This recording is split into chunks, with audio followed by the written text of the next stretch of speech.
So what organic fertilizer should I use? I get this question a lot. I too asked this question, and then I went on the search for an organic fertilizer to use in combination with our organic compost that we make here on the farm. And I knew that the compost had plenty of nitrogen in it, and I wanted a fertilizer that would complement my compost. It had to be organic in order to protect the soil microbes. So what I was looking for was an organic fertilizer that had high potassium and phosphorus to help the plants fruit and flower. Hello, I'm Lynn Gillespie, creator of the High Performance Garden System and Greenhouse and Garden Advisor for the Grow Network. And here are my criteria for the organic fertilizer that I pick or create, and it must have these 5 elements. So number 1 is macronutrients, which are the nitrogen, phosphorus, and potassium. So here I'm looking for a macro combination that has some nitrogen, more phosphorus, and some potassium. So if you look on a bag of fertilizer, they will list these 3 macro ingredients in order of nitrogen, phosphorus, and then potassium. So what I look for is something like a 493 or a 243. So if the first number is high, like a 1233, then it will have too much nitrogen, and your fruiting plants like tomatoes will be big and green but not having tomatoes on them. All right, number 2 is calcium. Calcium should be the 4th macronutrient, but they don't really list it that way. Plants need a lot of calcium to have strong cell walls. So I look for calcium in the fertilizer. It should be on the label, or the ingredients should have calcium carbonate, limestone, or dolomite. Number 3 is micronutrients. There are 17 nutrients that plants require to grow and reproduce. The macronutrients are carbon, hydrogen, oxygen, nitrogen, phosphorus, potassium, calcium, magnesium, and sulfur. So those are your macros. Now your micros are boron, chlorine, copper, iron, manganese, zinc, molybdenum, and nickel. So I look for kelp meal in my fertilizer to give my plants all the micronutrients which they need. And sometimes the micronutrients are called trace minerals. Number 4 is soil microbes. The plants don't just take elements from the soil. The elements pass through the soil microbes that convert the elements into a form that the plants can uptake. So one of the special soil microbes is mycorrhizal fungi. So the mycorrhizal fungi forms a special bond with the plants and helps the plants to obtain water and nutrients through their roots.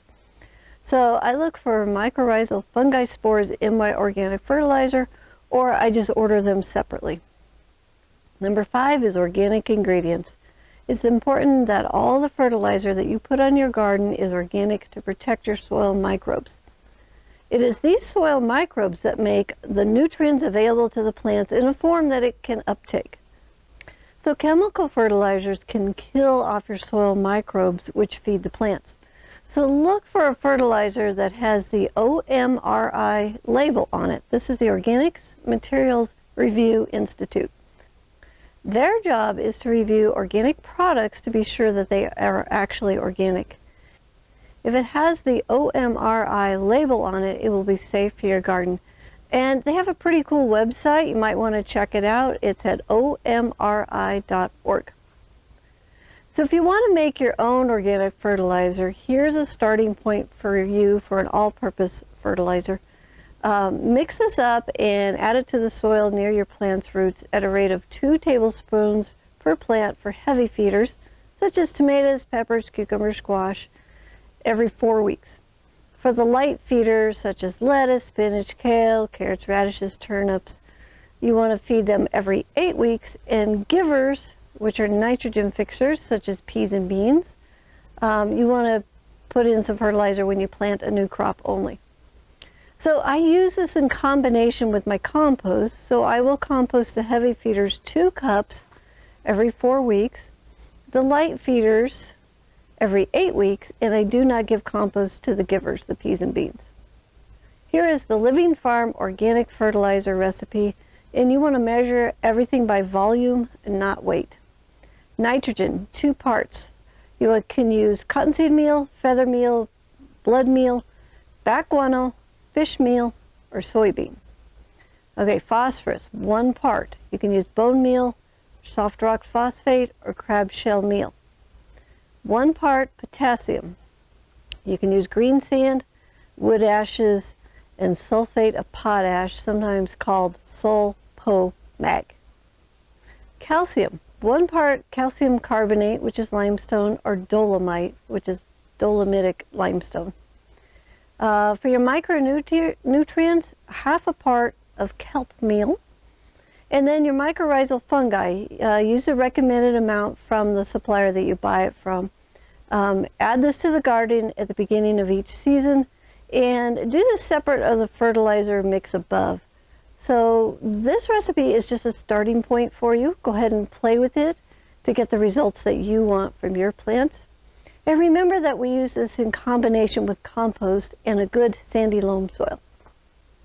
Thank you for joining me today. I'm excited to continue with you on your garden journey from blisters, backache, sweat, and tears to a garden that is easy, fun, productive, and totally organic.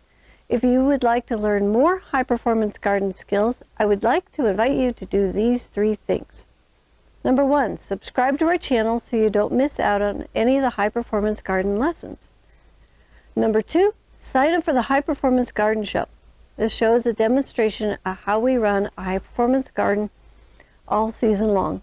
There are 7 seasons to watch. There's over 230 episodes, all for you to watch and learn. You can find the show. It's free, it's online, and you can watch it anytime. Go to our website, thelivingfarm.org/high-performance-garden-show, and you can sign up, or there's a link below for you to sign up. Third is I want you to visit these 2 websites. They have amazing gardening information that will help you on your gardening journey. thegrownetwork.com and thelivingfarm.org. And you can find both these links in the description below. So I'm super excited to help you on your garden journey. Subscribe, enroll, visit, and we'll see you in the garden.